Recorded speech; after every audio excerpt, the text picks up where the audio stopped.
국회의원이면 규정 안 지켜도 되나요? 이수진의 한마디가 병동을 얼어붙게 만들었습니다. 34살 간호조무사가 어떻게 국회의원 가족에게 맞설 수 있었을까요? 이 모든 일은 그날 오후부터 시작되었습니다. 이수진은 6인실 복도를 걸으며 차트를 확인했어요. 3년째 계약직 간호조무사로 일하고 있었죠. 6개월마다 계약서에 도장을 찍으며 버텨왔습니다. 수진아, 605 환자분 혈압 측정 부탁해. 선배 간호사가 차트를 건넸어요. 수진은 고개를 끄덕이고 병실로 들어갔습니다. 6인실은 조용했어요. 창가 침대의 노인이 낮잠을 자고 있었고요. 가운데 침대의 환자는 보호자와 조용히 대화 중이었습니다. 수진은 605 환자 곁으로 다가갔어요. 70대 후반으로 보이는 남자 환자였습니다. 옆에는 60대 후반의 여자가 앉아 있었어요. 어르신, 혈압 재겠습니다. 수진이 혈압계를 꺼내며 말했습니다. 환자는 고개를 끄덕였어요. 그때 옆에 앉아 있던 여자가 입을 열었습니다. 간호사님. 목소리가 날카로웠어요. 수진은 혈압계를 감으며 고개를 들었습니다. 네, 말씀하세요. 우리 특실로 옮겨주세요. 여자가 팔짱을 끼며 말했어요. 턱을 치켜든 자세였습니다. 수진은 잠시 멈췄어요. 환자 차트를 다시 확인했습니다. 지금 특실이 만실입니다. 대기 순서가 있어서요. 수진이 조심스럽게 대답했어요. 여자의 얼굴이 굳어졌습니다. 대기 순서요? 여자가 비웃듯 콧바람을 내쉬었어요. 우리가 얼마나 기다려야 하는데요? 빠르면 이틀, 늦으면 사나흘 정도 걸릴 것 같습니다. 수진이 혈압계 수치를 확인하며 대답했어요. 여자가 자리에서 벌떡 일어났습니다. 이틀이요? 사나흘이요? 목소리가 높아졌어요. 옆 침대 환자들이 고개를 돌렸습니다. 여기 6인실이 얼마나 시끄러운데요? 우리 남편은 조용히 쉬셔야 한다고요. 여자가 수진을 노려봤어요. 수진은 혈압계를 정리하며 천천히 말했습니다. 불편하신 건 이해합니다만 지금 특실에 빈 방이 없어서요. 그럼 누구 내보내든지 하세요. 여자의 목소리가 복도까지 울렸어요. 다른 병실 보호자들이 고개를 내밀었습니다. 수진은 숨을 고르며 대답했어요. 그건 안 됩니다. 먼저 입원하신 분들이 계세요. 아니, 지금 이게 말이 돼요? 여자가 한 발 다가왔습니다. 수진과의 거리가 좁혀졌어요. 우리 남편 상태가 얼마나 안 좋은데 특실 하나 못 구해줘요? 상태가 위중하시면 중환자실로 옮기셔야 하는데 담당 의사 선생님께서는 일반 병실 괜찮다고 하셨습니다. 수진이 차트를 가리키며 말했어요. 여자의 얼굴이 붉어졌습니다. 지금 나한테 말대꾸하는 거예요? 말대꾸가 아니라 설명드리는 겁니다. 수진의 목소리는 차분했어요.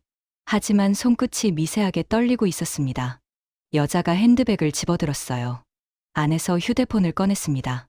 지금 원장한테 전화할까요? 우리 아들이 누군지 아세요? 수진은 대답하지 않았어요. 그냥 차트를 가슴에 안고 서 있었습니다. 내 아들이 국회의원이에요. 한마디만 하면 이 병원 다 뒤집어질 텐데. 여자가 휴대폰을 흔들며 말했어요. 목소리가 병실 전체에 울렸습니다. 침대에 누워있던 다른 환자들이 숨을 죽였어요. 보호자들도 눈치를 보며 고개를 숙였습니다. 수지는 여자를 똑바로 바라봤어요. 심장이 빠르게 뛰고 있었지만 표정은 흔들리지 않았습니다. 국회의원이면 규정 안 지켜도 되나요? 수진의 입에서 또렷한 목소리가 흘러나왔어요. 병실이 조용해졌습니다. 창밖에서 들리는 자동차 소리만 희미하게 들렸어요. 여자의 입이 벌어졌습니다. 휴대폰을 든 손이 공중에서 멈췄어요. 뭐라고요? 여자가 더듬거리며 물었습니다. 여기는 병원입니다. 모든 환자분들께 똑같은 규정이 적용됩니다. 수진이 차분하게 말했어요. 여자의 얼굴이 새하얗게 변했습니다. 지금 이 애가... 여자가 소리를 지르려는 순간이었어요. 창가 침대에 누워있던 노인이 작게 웃었습니다. 옆 침대 보호자가 고개를 끄덕이며 미소 지었어요. 가운데 침대의 환자가 숨죽여 박수를 쳤습니다. 짝, 짝, 짝. 소리는 작았지만 병실 안에 또렷하게 울렸어요. 여자가 주변을 둘러봤습니다. 사람들이 수진을 바라보고 있었어요. 당장 책임자 불러요. 이 간호사 이름이 뭐예요? 여자가 수진의 명찰을 손가락으로 가리켰습니다. 이수진이요. 적으세요. 수진이 명찰을 똑바로 세우며 말했어요. 떨림없는 목소리였습니다. 여자가 핸드백을 움켜쥐며 병실을 나갔어요. 뒤따라가는 발소리가 복도에 울렸습니다. 수진은 그 자리에 서서 숨을 고르고 있었어요. 등에서 식은 땀이 흘러내렸습니다. 잘했어요. 창가 침대에 노인이 작게 말했어요. 수지는 고개를 숙여 인사했습니다. 혈압 측정을 마치고 병실을 나왔어요. 복도 끝에서 여자가 누군가와 통화하고 있었습니다. 여보세요? 원장님이세요? 저 한정숙인데요. 수지는 더 이상 듣지 않았어요. 간호사실로 돌아가 차트를 정리했습니다. 1시간쯤 지났을까요? 수간호사가 수진을 불렀어요. 수진 씨, 잠깐 사무실로 오세요. 목소리에 감정이 없었습니다. 수진은 일어나 사무실로 향했어요. 문을 열자 수간호사와 행정팀장이 앉아 있었습니다. 앉으세요. 수간호사가 의자를 가리켰어요. 수진은 천천히 앉았습니다. 행정팀장이 서류 한 장을 꺼냈어요. 오늘부터 근무 정지입니다. 단 한 줄이었습니다. 수진은 서류를 내려다봤어요. 글자가 흐릿하게 번지는 것 같았습니다. 왜요? 위에서 내려온 지시예요. 행정팀장이 대답했어요. 수간호사는 고개를 돌린 채 창밖만 바라봤습니다. 제가 뭘 잘못했나요? 수진이 물었어요. 일단 오늘은 들어가요. 연락할게요. 행정팀장이 서류를 서랍에 넣었습니다. 수진은 자리에서 일어났어요. 사무실 문을 열고 나왔습니다. 복도가 길게 느껴졌어요. 탈의실로 가서 가방을 챙겼습니다. 사물함 문을 닫는 순간이었어요. 휴대폰이 진동했습니다. 문자 한 통이 와 있었어요. 계약 해지 통보. 출입증 반납 요망. 수지는 휴대폰을 꺼지지 않고 바라봤습니다. 손이 떨리기 시작했어요. 3년. 6개월마다 계약서에 도장 찍으며 버틴 3년. 아침 일찍 출근하고 밤늦게 퇴근하던 3년. 그 3년이 문자 한 통으로 끝났습니다. 수지는 사물함에 기댄 채 숨을 고르고 있었어요. 탈의실은 조용했습니다. 환풍기 소리만 윙윙거렸어요. 수지는 가방을 들고 병원을 나왔습니다. 자동문이 열리며 저녁 공기가 얼굴에 닿았어요. 병원 앞 버스 정류장에 섰습니다. 사람들이 바쁘게 오갔어요. 수지는 그 자리에 서서 병원 건물을 올려다봤습니다. 6층 창문에 불이 켜져 있었어요. 저 안에서 환자들이 쉬고 있을 거예요. 6인실 환자들도요. 버스가 왔습니다. 수지는 버스에 올라 창가 자리에 앉았어요.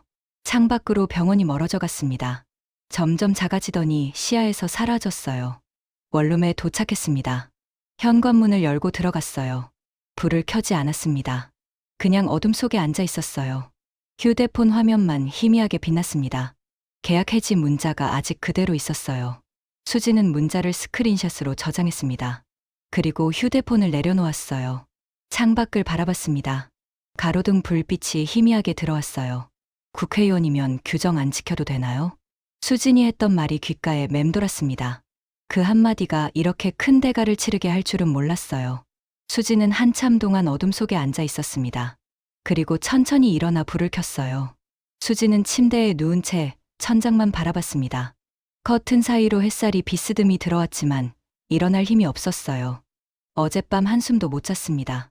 눈을 감으면 한정숙의 얼굴이 떠올랐어요. 휴대폰을 흔들던 손, 내 아들이 국회의원이에요. 소리치던 목소리. 수지는 휴대폰을 집어들었습니다. 계약 해지 문자가 아직 그대로 있었어요. 짧은 문장 2줄. 3년이 이 2줄로 끝났습니다. 수지는 휴대폰을 베개 옆에 던졌어요. 다시 천장을 올려다봤습니다. 벽지에 곰팡이 자국이 보였어요. 언제부터 있었는지 모르겠습니다. 하루가 지났습니다. 수지는 거의 움직이지 않았어요. 물만 마시고 침대에 누워 있었습니다. 창밖이 어두워졌다가 다시 밝아졌어요. 사흘째 되던 날 아침이었습니다. 수지는 벌떡 일어나 앉았어요. 이대로는 안 돼. 중얼거리는 목소리가 방 안에 울렸습니다. 옷장에서 계약서를 꺼냈어요. 먼지가 묻어 있었습니다. 책상에 앉아 계약서를 펼쳤습니다. 한 장 한 장 넘기며 읽었어요. 5페이지 중간쯤에서 손가락이 멈췄습니다. 계약 해지 시 14일 전 서면으로 통보해야 함. 수지는 그 문장을 3번 읽었어요. 4번, 5번. 서면 통보. 문자는 서면이 아니었습니다. 수지는 휴대폰을 집어들었어요. 부당해고 대처법을 검색했습니다. 여러 글이 떠올랐어요. 하나씩 읽어 내려갔습니다. 화면을 스크롤하다가 한 문장에서 멈췄습니다. 증거가 중요하다고 적혀 있었어요. 수지는 그 글을 캡처했습니다. 무료 법률 상담을 검색했어요. 동네 상담센터 번호가 나왔습니다. 수지는 번호를 메모장에 적었어요. 손이 떨렸습니다. 전화를 걸었습니다. 신호음이 3번 울렸어요. 네, 노동법률 상담센터입니다. 저 부당해고 상담 받을 수 있나요? 수진의 목소리가 떨렸습니다. 네, 가능합니다. 방문 상담 원하시면 예약하셔야 하는데요. 언제 가능한가요? 이번 주 금요일 오후 어떠세요? 네, 좋습니다. 수지는 예약을 잡았어요. 금요일까지 사흘이 남았습니다. 수지는 서랍에서 근무 일지를 꺼냈어요. 3년 동안 적어둔 기록이었습니다. 날짜별로 환자 수, 업무 내용, 특이사항, 빼곡하게 적혀 있었어요. 문제가 생긴 적이 없었습니다. 환자들 컴플레인도 없었어요. 수지는 근무 일지를 사진으로 찍었습니다. 계약서도 찍었어요. 증거를 모아야 했습니다. 금요일 오후가 되었습니다. 수지는 상담센터 건물 앞에 섰어요. 낡은 건물 3층이었습니다. 간판 글씨가 반쯤 벗겨져 있었어요. 계단을 올랐습니다. 심장이 빠르게 뛰었어요. 문을 열자 작은 대기실이 나왔습니다. 플라스틱 의자 4개, 정수기 하나. 이수진 씨요? 상담실 문이 열리며 여자가 고개를 내밀었어요. 명찰에 노무사 김정란이라고 적혀 있었습니다. 수지는 고개를 끄덕이고 안으로 들어갔어요. 상담실은 좁았습니다. 책상 위에 서류가 산처럼 쌓여 있었어요. 앉으세요. 무슨 일로 오셨어요?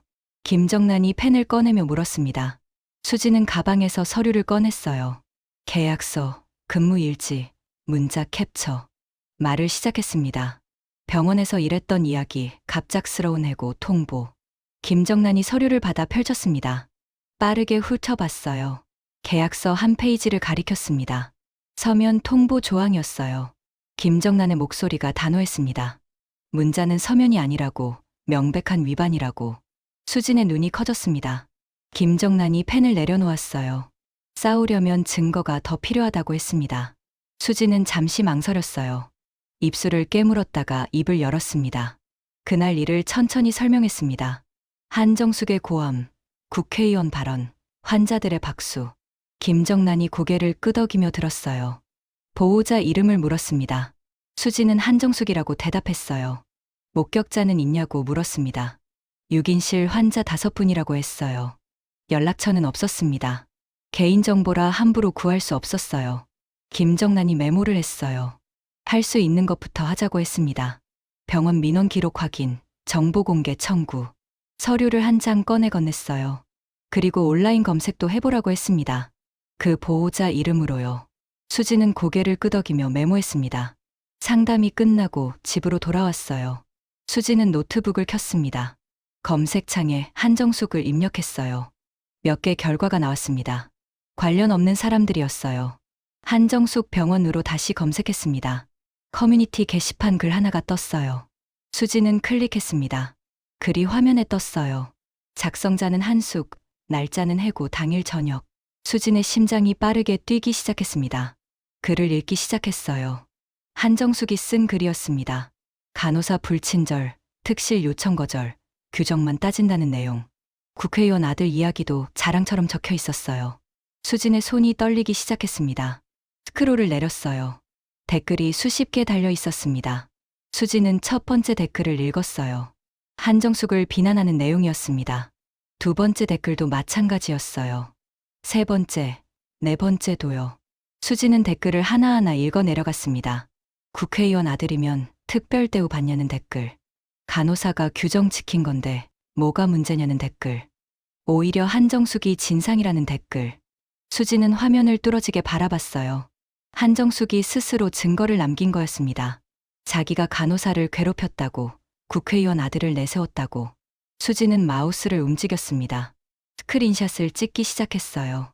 한 장, 두 장, 글 전체, URL, 작성자 정보, 댓글까지. 손이 떨렸지만 멈추지 않았습니다. 댓글을 계속 읽어 내려갔어요.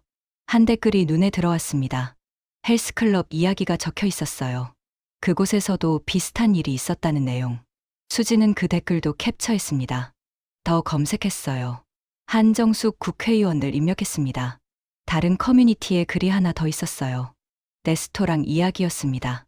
예약 없이 와서 난리 쳤다는 글. 여기서도 국회의원 아들 이야기가 나왔어요. 날짜는 2달 전이었습니다.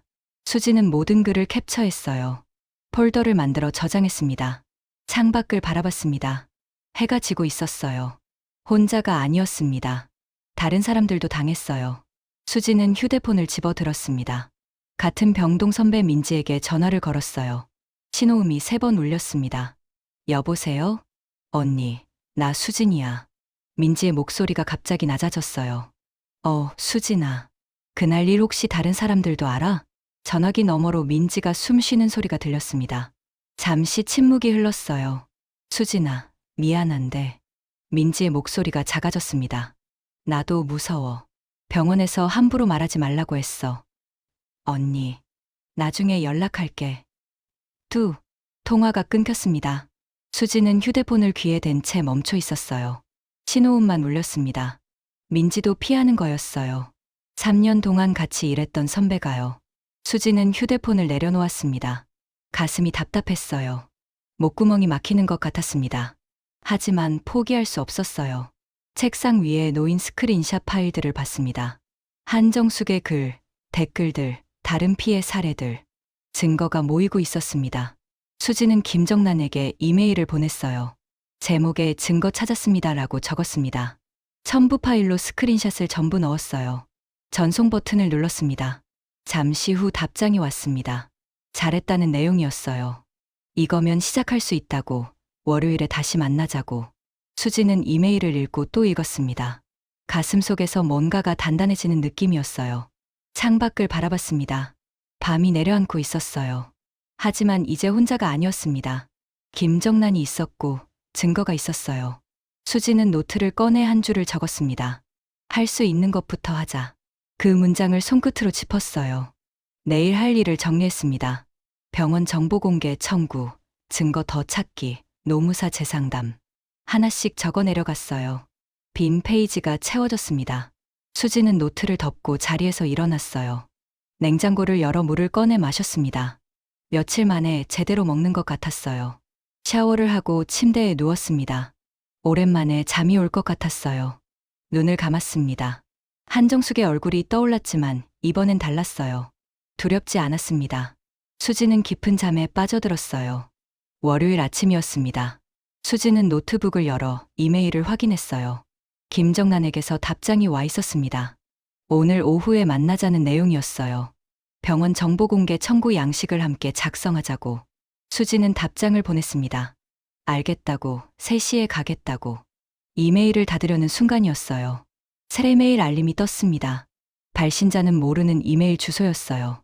수지는 클릭했습니다. 제목에 저도 당했습니다라고 적혀 있었어요. 가슴이 두근거리기 시작했습니다. 메일을 열었어요. 헬스클럽에서 일한다는 사람이 쓴 글이었습니다. 한정숙에게 당한 일을 자세히 적어놨어요. PT 예약 없이 와서 난리를 쳤다고. 국회의원 아들 이야기를 했다고. 매니저를 불러서 소리를 질렀다고. 그때도 주변 회원들이 불편해했다고. 하지만 아무도 나서지 못했다고. 마지막 문장이 눈에 들어왔습니다. 용기 내줘서 고맙다고, 응원한다고. 수지는 화면을 뚫어지게 바라봤어요. 답장을 쓰기 시작했습니다. 고맙다고, 힘이 난다고. 전송 버튼을 눌렀어요. 새 메일 알림이 또 떴습니다. 이번엔 레스토랑 매니저였어요. 역시 한정숙 이야기였습니다. 예약 없이 와서 자리를 내놓으라 했다고. 주방장을 불러서 난리를 쳤다고. 수지는 메일을 읽고 또 읽었습니다. 혼자가 아니었어요. 다른 사람들도 싸우고 있었습니다. 오후 3시였습니다. 수지는 김정란의 사무실에 앉아 있었어요. 이거 봤어요? 김정란이 노트북을 돌려 보여줬습니다. 커뮤니티 게시판이었어요. 한정숙의 글이 떠 있었습니다. 주말 사이 엄청 퍼졌어요. 댓글이 수백 개로 늘어나 있었습니다. 김정란이 다른 탭을 열었어요. 새 글들이 여러 개 올라와 있었습니다. 헬스클럽, 레스토랑, 심지어 은행 직원까지. 모두 한정숙 이야기였어요. 수지는 화면을 천천히 스크롤했습니다. 가슴속에서 뭔가 뜨거운 게 올라왔어요. 다들 용기를 낸 거예요. 김정란이 말했습니다. 수지는 고개를 끄덕였어요. 그리고 이거. 김정란이 휴대폰을 꺼냈습니다. 이메일 한 통을 보여줬어요. 발신자는 강태훈, YTN 탐사보도부. 수진의 눈이 커졌습니다. 탐사 기자예요. 수진 씨 얘기 듣고 싶대요. 김정란이 수진을 바라봤습니다. 만나볼래요? 수진은 잠시 망설였어요. 손가락을 꼬았다 폈다 했습니다. 기자요. 목소리가 떨렸습니다. 제 생각엔 만나는 게 좋아요. 언론이 움직이면 달라져요. 수진은 창밖을 바라봤어요. 해가 구름 사이로 비치고 있었습니다. 만날게요. 수진이 작게 대답했습니다. 이틀 후였습니다. 수진은 카페 앞에 서 있었어요. 유리문 너머로 사람들이 보였습니다. 심호흡을 했어요. 문을 밀고 들어갔습니다. 수진 씨요? 한 남자가 일어나 손을 흔들었어요. 40대 중반쯤 되어 보였습니다. 수진은 그쪽으로 걸어갔습니다. 강태훈입니다. 남자가 악수를 청했어요. 수진은 조심스럽게 손을 내밀었습니다. 자리에 앉았어요. 강태훈이 노트를 꺼냈습니다. 먼저 감사드려요. 용기 내주셔서요. 수진은 아무 말도 하지 못했어요. 강태훈이 펜을 들었습니다. 처음부터 천천히 말씀해 주시겠어요? 그날 무슨 일이 있었는지요. 수진은 숨을 고르고 입을 열었습니다. 6인실 이야기, 한정숙의 고함, 국회의원 발언, 환자들의 박수, 갑작스러운 해고. 말을 하는 동안 목이 메었어요. 강태훈은 고개를 끄덕이며 메모했습니다. 증거 있으세요? 수진은 가방에서 서류를 꺼냈어요. 계약서, 문자 캡처, 근무일지, 온라인 커뮤니티 스크린샷들. 강태훈이 하나하나 살펴봤습니다. 오랜 시간 아무 말 없이 서류를 보더니 고개를 들었어요. 이거면 됩니다. 강태훈의 목소리가 단호했습니다. 기사 쓸게요. 한정숙이 뭘 했는지 다 밝힐 거예요. 수진의 눈가가 뜨거워졌습니다. 근데 각오는 하셔야 해요. 강태훈이 말을 이었습니다. 기사 나가면 본격적으로 싸움 시작돼요. 한정숙 쪽에서 가만 안 있을 거예요. 수진은 고개를 끄덕였어요. 알고 있어요. 카페를 나왔습니다. 저녁 공기가 차가웠어요. 수진은 버스 정류장으로 걸어갔습니다. 발걸음이 가벼웠어요. 집에 도착했습니다. 현관문을 열고 들어갔어요. 불을 켜고 가방을 내려놓았습니다. 휴대폰을 꺼내 충전기에 꽂았어요. 진동이 울렸습니다. 모르는 번호였어요. 수지는 화면을 내려다봤습니다. 문자 한 통이 와 있었어요. 그만두는 게 좋을 거예요. 수진의 손이 멈췄습니다. 심장이 빠르게 뛰기 시작했어요. 진동이 또 울렸습니다. 같은 번호였어요. 계속하면 후회합니다. 수지는 휴대폰을 꽉 쥐었습니다. 손이 떨렸어요. 진동이 연달아 울렸습니다. 전화였어요. 수지는 화면을 바라봤습니다. 모르는 번호가 떠 있었어요. 받을까 말까 망설였습니다. 통화 버튼을 눌렀어요. 여보세요? 아무 대답이 없었습니다. 숨소리만 들렸어요. 누구세요? 수진이 다시 물었습니다. 전화가 끊겼습니다. 수진은 휴대폰을 내려다봤어요. 또 진동이 울렸습니다. 같은 번호였어요. 이번엔 받지 않았습니다. 진동이 멈추지 않았어요. 한 번, 두 번, 세 번. 수지는 휴대폰을 거실 테이블에 내려놨습니다. 소파에 주저앉았어요. 무릎에 힘이 풀렸습니다. 진동 소리가 계속 울렸어요. 수지는 눈을 감았습니다. 심호흡을 했어요. 한정숙의 얼굴이 떠올랐습니다. 휴대폰을 흔들던 손, 고함치던 모습. 수지는 눈을 떴어요. 진동이 멈췄습니다. 조용해졌어요. 수지는 휴대폰을 집어들었습니다. 부재중 전화가 10통이었어요. 모두 같은 번호였습니다. 수지는 스크린샷을 찍었어요. 협박 문자도 캡처했습니다. 이것도 증거였어요. 김정란에게 이메일을 보냈습니다. 스크린샷을 첨부했어요. 협박 문자와 전화 받았습니다. 전송 버튼을 눌렀습니다. 잠시 후 답장이 왔어요. 경찰 신고하라는 내용이었습니다. 그리고 휴대폰 끄지 말라고, 증거가 계속 쌓인다고. 수지는 이메일을 읽고 또 읽었습니다. 창밖을 바라봤어요. 밤이 깊어지고 있었습니다. 무서웠어요. 하지만 멈출 수 없었습니다. 수지는 자리에서 일어났습니다. 책상으로 가서 노트를 폈어요. 새 페이지에 적었습니다. 포기하지 않는다. 그 문장을 손끝으로 짚었어요. 휴대폰이 또 진동했습니다. 수지는 화면을 봤어요. 같은 번호였습니다. 받지 않았어요. 스크린샷만 찍었습니다. 증거가 하나 더 늘었어요. 수지는 노트를 덮었습니다. 침대로 가서 누웠어요. 무서웠지만 잠들어야 했습니다. 내일도 싸워야 했으니까요. 눈을 감았습니다. 진동 소리가 희미하게 들렸어요. 수지는 그 소리를 무시했습니다. 깊은 어둠 속으로 빠져들었어요. 사흘이 지났습니다. 수지는 노트북 앞에 앉아 있었어요. 강태훈에게서 문자가 왔습니다. 오늘 저녁 9시 뉴스 보세요. 심장이 쿵 내려앉았습니다. 손끝이 차가워졌어요. 시계를 봤습니다. 저녁 8시 반이었어요. 30분을 어떻게 버텨야 할지 모르겠었습니다. 수지는 방 안을 걸었습니다. 창밖을 보다가 다시 노트북 앞에 앉았어요. 일어섰다가 또 앉았습니다. 시계를 봤어요. 8시 40분. 시간이 너무 천천히 갔습니다. 손바닥에 땀이 배어났어요. 티셔츠를 입었는데도 등에서 식은땀이 흘렀습니다. 8시 50분.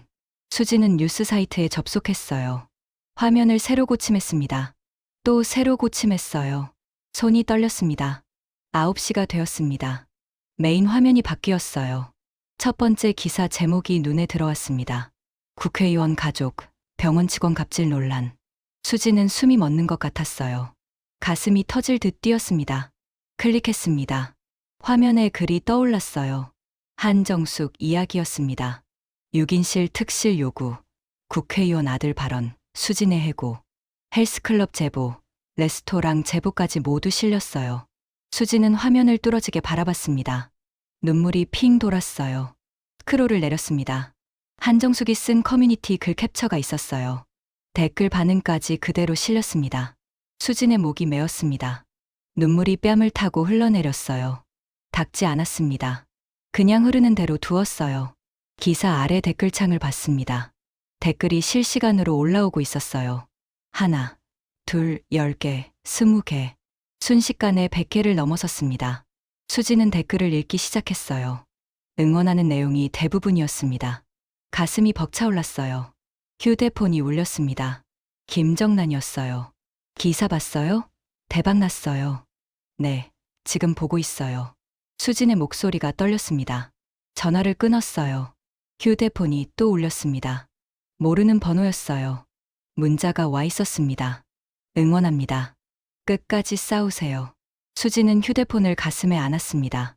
눈물이 멈추지 않았어요. 또 문자가 왔습니다. 저도 비슷한 일 당했어요. 힘내세요. 같이 싸울게요. 포기하지 마세요. 메시지가 쏟아졌습니다. 수지는 하나하나 읽었어요. 눈물로 화면이 흐려졌습니다.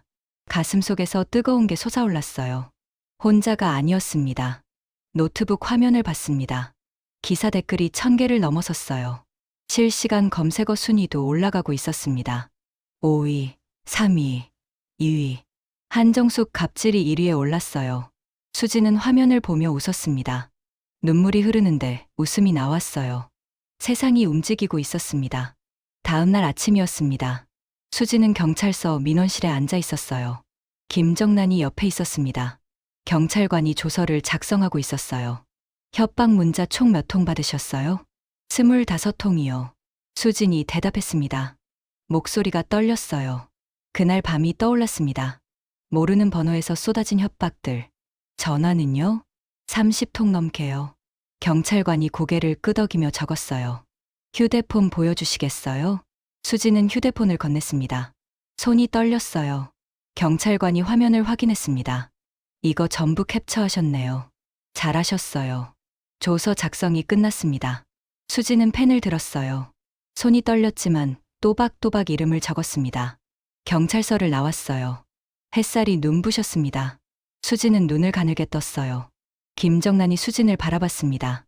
이제 시작이에요. 한정숙 쪽에서 본격적으로 나올 거예요. 수지는 고개를 끄덕였어요. 가슴이 철렁 내려앉았습니다. 하지만 물러설 수 없었어요. 알고 있어요. 집으로 돌아왔습니다. 우편함을 열었어요. 병원에서 온등기 우편이 있었습니다. 수지는 봉투를 뜯었어요. 손이 떨렸습니다. 정보 공개 청구 결과였어요. 서류를 꺼내 펼쳤습니다. 한정숙의 민원 접수 내역이 적혀 있었어요. 날짜, 시간, 내용. 간호사 이수진 불친절 민원. 접수 날짜는 해고 당일이었습니다. 수지는 서류를 꽉 쥐었어요. 손에 힘이 들어갔습니다. 처리 내역을 읽었습니다. 원장 지시, 즉시 조치. 숨이 막혔어요. 가슴이 답답했습니다. 다음 페이지를 넘겼어요. 회식비 영수증이 첨부되어 있었습니다. 날짜는 해고 다음 날, 금액은 85만 원. 항목에 민원 대응 회식이라고 적혀 있었어요. 수지는 서류를 내려다봤습니다. 눈앞이 하얘졌어요. 귀가 멍했습니다. 병원이 한정숙 민원을 받고 회식을 했다는 거였어요. 수진을 해고한 바로 다음 날에요. 손이 부들부들 떨렸습니다. 분노가 치밀어 올랐어요. 수진은 서류를 사진으로 찍었습니다. 김정란에게 전송했어요. 답장이 바로 왔습니다. 대박, 이거 결정적 증거예요. 수진은 휴대폰을 내려다봤어요. 눈물이 또 흘렀습니다. 분노인지 슬픔인지 알 수 없었어요. 소파에 주저앉았습니다. 온몸에 힘이 빠졌어요. 한참을 그렇게 앉아 있었습니다. 저녁이 되었습니다. 수지는 소파에 앉아 뉴스를 보고 있었어요. 한정숙 관련 후속 기사가 나오고 있었습니다. 화면을 멍하니 바라봤어요. 그때 휴대폰이 울렸습니다. 모르는 번호였어요. 수지는 화면을 내려다봤습니다. 가슴이 철렁했어요. 또 협박일까? 망설였습니다. 받아야 할까, 말아야 할까? 전화를 받았습니다. 여보세요? 목소리가 떨렸어요. 이수진 씨 맞으시죠? 낮은 남자 목소리였습니다. 네, 그런데요. 심장이 빠르게 뛰었어요. 저 병원 행정팀에서 일하는 사람인데요. 수지는 자세를 고쳐 앉았습니다. 온몸이 긴장됐어요. 말씀하세요. 남자가 숨을 고르는 소리가 들렸습니다. 양심이 안 좋아서요. 그날 일 제가 봤어요. 네. 수진의 목소리가 떨렸습니다. 한정숙 씨 아들이 원장한테 전화했어요. 직접 들었어요. 심장이 쿵쾅거렸어요. 귀가 먹먹해졌습니다. 국회의원이 직접 전화했다고요? 네. 원장실 밖에서 목소리 들렸어요. 간호사 당장 처리하라고. 수지는 휴대폰을 꽉 쥐었어요. 손이 아플 정도로 세게 쥐었습니다. 그리고 이거. 남자가 말을 이었습니다. 내부 결제 문서 있어요. 한정숙 씨 민원 처리건으로. 그게 뭔데요? 숨이 가빠졌어요. 원장 지시로 수진 씨 계약 해지하라는 결제예요. 날짜, 서명 다 있어요. 수진의 눈이 커졌습니다. 온몸이 얼어붙는 것 같았어요. 그걸 저한테 줄 수 있어요? 목소리가 겨우 나왔습니다. 전화기 너머로 침묵이 흘렀어요. 긴 침묵이었습니다. 수지는 숨도 쉬지 못했어요. 위험해요. 들키면 저도 잘려요. 알아요. 수진의 목소리가 떨렸습니다. 그래도 도와주세요. 애원하는 목소리였어요. 한참 침묵이 이어졌습니다. 수지는 가슴이 터질 것 같았어요. 내일 저녁에 병원 뒤쪽 주차장에서 만나요. 7시. 고맙습니다. 수진의 눈에서 눈물이 흘렀습니다. 정말 고맙습니다. 전화가 끊겼습니다. 수지는 휴대폰을 가슴에 안았어요. 온몸이 떨렸습니다. 눈물이 멈추지 않았어요. 기쁨인지 두려움인지 알 수 없었습니다. 내일이었어요. 결정적 증거를 받을 수 있는 날. 수지는 창밖을 바라봤습니다. 밤이 깊어지고 있었어요. 별이 몇 개 반짝였습니다. 수지는 노트를 폈어요. 내일 주차장 7시. 손이 떨려서 글씨가 삐뚤빼뚤했습니다. 그 문장 아래 밑줄을 그었어요. 2번, 3번. 수지는 노트를 덮었습니다. 침대로 가서 누웠어요. 잠이 오지 않았습니다. 눈을 감아도 생각이 멈추지 않았어요. 내일이 기다려졌습니다. 동시에 두려웠어요. 하지만 포기할 수 없었습니다. 수지는 깊은 숨을 쉬었어요. 천천히 어둠 속으로 빠져들었습니다. 다음 날 저녁이었습니다. 수지는 병원 뒤쪽 주차장 입구에 섰어요. 해가 지고 있었습니다. 주차장에 그림자가 길게 드리워졌어요. 수지는 시계를 봤습니다. 6시 50분. 10분 남았어요. 심장이 빠르게 뛰었습니다. 손바닥에 땀이 배어났어요. 주차장 안으로 천천히 걸어 들어갔습니다. 차들 사이로 발걸음을 옮겼어요. 어둠이 내려앉고 있었습니다. 가로등 불빛이 하나둘 켜졌어요. 수지는 주차장 가장 안쪽으로 갔습니다. 사람이 없었어요. 차 뒤에 숨어 주변을 살폈습니다. 아무도 없었어요. 시계를 봤습니다. 7시였어요. 숨을 고르고 기다렸습니다. 발소리가 들렸습니다. 수지는 몸을 낮췄어요. 차 뒤에서 조심스럽게 고개를 내밀었습니다. 한 남자가 걸어오고 있었어요. 40대 중반쯤 되어 보였습니다. 주변을 두리번거리고 있었어요. 수지는 천천히 일어났습니다. 남자와 눈이 마주쳤어요. 남자가 고개를 끄덕였습니다. 수진도 고개를 끄덕였어요.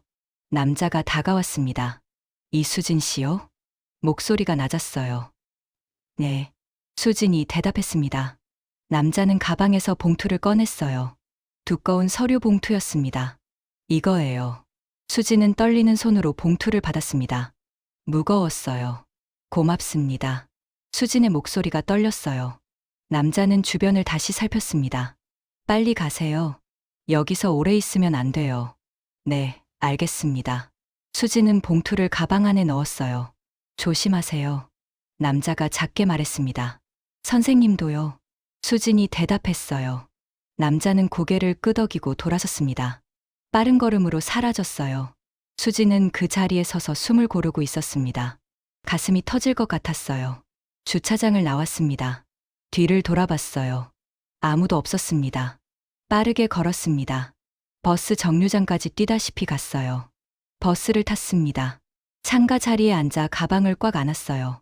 봉투가 안에 있었습니다. 집에 도착했습니다. 문을 잠그고 봉투를 꺼냈어요. 책상 위에 올려놓았습니다. 손이 떨렸어요. 봉투를 열었습니다. 서류가 나왔어요. 첫 번째 장을 펼쳤습니다. 민원 처리 결제서. 날짜, 시간, 내용이 적혀 있었어요. 원장 서명이 선명했습니다. 이수진 계약 해지 승인. 수진은 숨을 멈췄습니다. 다음 장을 넘겼어요. 국회의원실에서 온 공문이었습니다. 한정숙 관련 민원 신속 처리 요청. 수진은 서류를 하나하나 읽었습니다. 모든 게 증거였어요. 눈물이 흘렀습니다. 강태훈에게 전화를 걸었어요. 받았어요. 수진의 목소리가 떨렸습니다. 지금 갈게요. 1시간 후였습니다.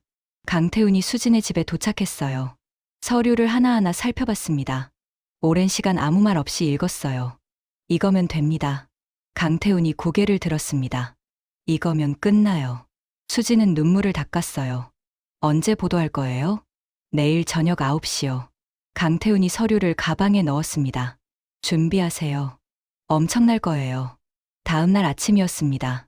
수진은 현관 초인종 소리에 잠에서 깼어요. 시계를 봤습니다. 오전 10시. 문을 열었습니다. 정장을 입은 남자가 서 있었어요. 이수진 씨 맞으시죠? 네, 그런데요. 남자가 명함을 건넸습니다. 변호사 사무실이었어요. 잠깐 시간 괜찮으세요? 수진은 남자를 바라봤습니다. 무슨 일이세요? 안에서 얘기하면 안 될까요? 수진은 망설였어요. 여기서 하세요. 남자는 고개를 끄덕였습니다. 한정숙 씨 대리인으로 왔습니다. 수진의 표정이 굳어졌어요. 합의하시죠. 남자가 말했습니다. 합의요? 네. 한정숙 씨께서 사과하실 의향이 있으세요. 그리고 남자가 잠시 멈췄어요. 병원 측에서도 복직 가능하다고 합니다. 정규직으로요. 수진은 남자를 똑바로 바라봤습니다. 그 대신요? 모든 법적 조치를 취하하시고 언론 인터뷰도 중단하시면 됩니다. 남자가 서류를 꺼냈어요.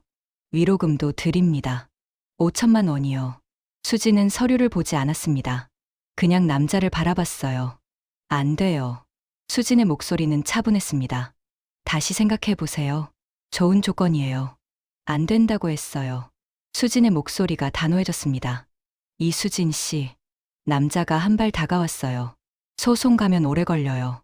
힘들어요. 괜찮아요. 수진이 대답했습니다. 이게 마지막 제안이에요. 필요 없어요. 수진은 문을 잡았습니다. 돌아가세요. 남자는 잠시 망설이다가 고개를 끄덕였어요. 후회하실 거예요. 안 해요. 수진이 문을 닫았습니다. 등 뒤로 발소리가 멀어졌어요. 수진은 문에 기댔습니다. 온몸이 떨렸어요. 하지만 후회하지 않았습니다. 저녁 9시였습니다. 수진은 노트북 앞에 앉아 있었어요. 뉴스 사이트를 새로 고침했습니다. 메인 화면이 바뀌었어요. 첫 번째 기사가 떴습니다. 국회의원, 병원에 직접 압력, 내부 문서 입수. 수진은 숨을 멈췄습니다. 기사를 클릭했어요. 내부 문서 이미지가 그대로 실렸습니다. 결제서, 공문, 원장 서명. 모든 게 공개됐어요. 댓글이 폭발적으로 올라오기 시작했습니다. 하나, 10개, 100개. 순식간에 1000개를 넘어섰어요. 실시간 검색어가 바뀌었습니다. 1위 국회의원 병원 압력, 2위 한정숙, 3위 이수진 간호사. 수지는 화면을 뚫어지게 바라봤습니다. 눈물이 흘렀어요. 기쁨인지 슬픔인지 알 수 없었습니다. 휴대폰이 울렸습니다. 김정란이었어요. 봤어요? 네. 수진의 목소리가 떨렸습니다. 이제 끝났어요. 김정란이 말했습니다. 정말요? 네. 이제 저쪽에서 어떻게 할 수 없어요. 수지는 눈물을 닦았어요. 전화를 끊었습니다. 노트북 화면을 봤어요. 댓글이 계속 올라오고 있었습니다. 수지는 하나하나 읽었어요. 응원하는 메시지가 대부분이었습니다. 가슴이 벅차올랐어요. 창밖을 바라봤습니다. 밤하늘에 별이 반짝이고 있었어요. 수지는 깊은 숨을 쉬었습니다. 긴 싸움이 끝나가고 있었어요. 일주일이 지났습니다. 수지는 노트북으로 뉴스를 보고 있었어요. 한민재 국회의원, 의원직 사퇴. 기사 제목이 화면에 떠 있었습니다. 수지는 기사를 천천히 읽었어요. 국회 윤리특위 조사 결과가 나왔습니다. 직권 남용, 부당한 압력 행사. 한민재 국회의원이 오늘 오전 기자회견을 열었어요. 영상이 재생됐습니다. 한민재가 고개를 숙이고 있었어요. 국민 여러분께 죄송합니다. 의원직을 사퇴하겠습니다. 목소리가 떨리고 있었습니다. 수지는 화면을 가만히 바라봤어요. 가슴 속에서 뭔가 풀리는 느낌이었습니다. 휴대폰이 울렸습니다. 병원에서 온 전화였어요. 수지는 잠시 망설이다가 받았습니다. 여보세요? 이수진 씨, 저 병원 총무팀장입니다. 낯익은 목소리였어요. 네. 원장님께서 뵙고 싶다고 하시는데요. 수지는 창밖을 바라봤습니다. 언제요? 내일 오전 11시 어떠세요? 알겠습니다. 다음 날 오전이었습니다. 수지는 병원 본관 앞에 섰어요. 3개월 만이었습니다. 자동문이 열렸어요. 안으로 들어갔습니다. 익숙한 소독약 냄새가 났어요. 엘리베이터를 타고 7층으로 올라갔습니다. 원장실 앞에 섰어요. 문을 두드렸습니다. 들어오세요. 안으로 들어갔어요. 원장이 책상 뒤에 앉아 있었습니다. 60대 후반으로 보였어요. 앉으세요. 수진은 의자에 앉았습니다.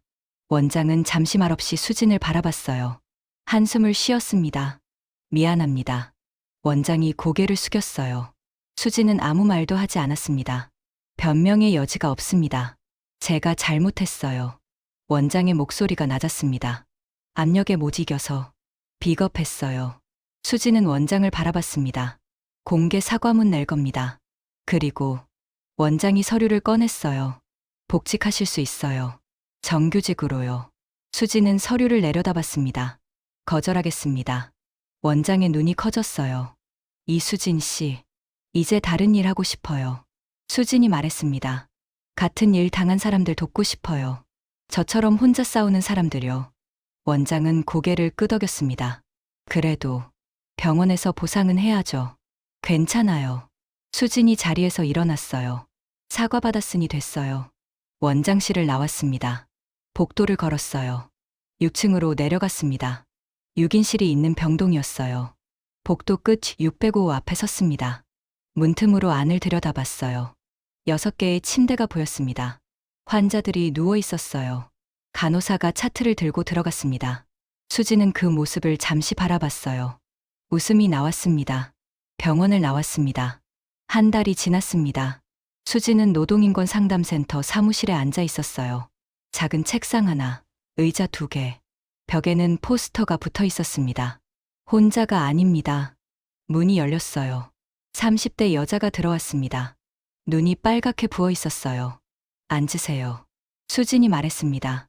여자가 의자에 앉았어요. 무슨 일이세요? 수진이 물었습니다. 저 카페에서 일하는데요. 여자의 목소리가 떨렸어요. 사장님이 갑자기 해고한다고. 수지는 메모를 준비했습니다. 천천히 말씀하세요. 여자가 이야기를 시작했어요.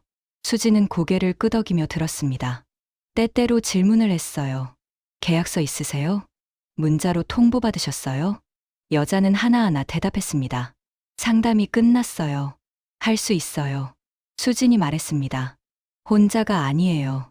제가 도와드릴게요. 여자의 눈에 눈물이 고였어요. 고맙습니다. 천천히 하면 돼요. 괜찮아요. 수진이 웃으며 말했습니다. 여자가 나갔어요. 수진은 창밖을 바라봤습니다. 햇살이 따뜻했어요. 저녁이 되었습니다. 수진은 집으로 돌아가는 버스에 앉아 있었어요.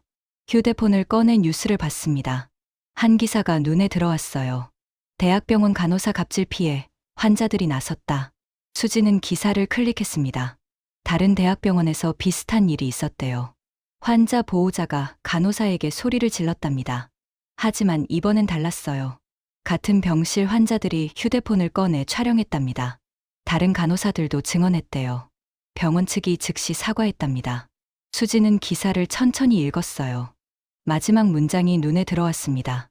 이수진 간호사 사건 이후 병원 내 갑질에 대한 인식이 바뀌고 있다. 수지는 휴대폰을 내려놓았습니다. 창밖을 바라봤어요. 거리에 불빛이 반짝이고 있었습니다. 버스가 멈췄어요. 수지는 내렸습니다. 집으로 걸어갔어요. 골목 입구에서 멈춰섰습니다. 하늘을 올려다봤어요. 별이 몇 개 보였습니다. 수지는 깊은 숨을 쉬었어요. 가슴속이 따뜻했습니다. 긴 싸움이 끝났어요. 하지만 새로운 시작이었습니다. 혼자 싸우는 사람들 곁에 서는 일. 수지는 다시 걷기 시작했어요. 집 현관문을 열었습니다. 불을 켰어요. 작은 원룸이 환해졌습니다. 책상 위에 노트가 놓여 있었어요. 수지는 노트를 폈습니다. 첫 페이지에 적힌 문장을 봤어요. 할 수 있는 것부터 하자. 수지는 펜을 들었습니다. 그 아래 한 줄을 더 적었어요. 혼자가 아니에요. 노트를 덮었습니다. 창밖을 바라봤어요. 밤이 깊어지고 있었습니다. 하지만 어둡지 않았어요. 수지는 미소 지었습니다. 내일도 누군가 상담실 문을 두드릴 거예요. 떨리는 목소리로 이야기를 꺼낼 거예요.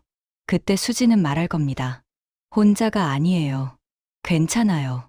그리고 함께 싸울 거예요. 수지는 불을 끄고 침대에 누웠습니다. 눈을 감았어요. 평온한 잠이 찾아왔습니다. 긴 싸움이 끝났어요. 하지만 세상은 조금씩 변하고 있었습니다. 한 사람의 용기가 다른 사람의 용기가 되었어요. 그리고 그 용기들이 모여 세상을 바꾸고 있었습니다. 수지는 깊은 잠에 빠져들었어요. 내일을 기다리며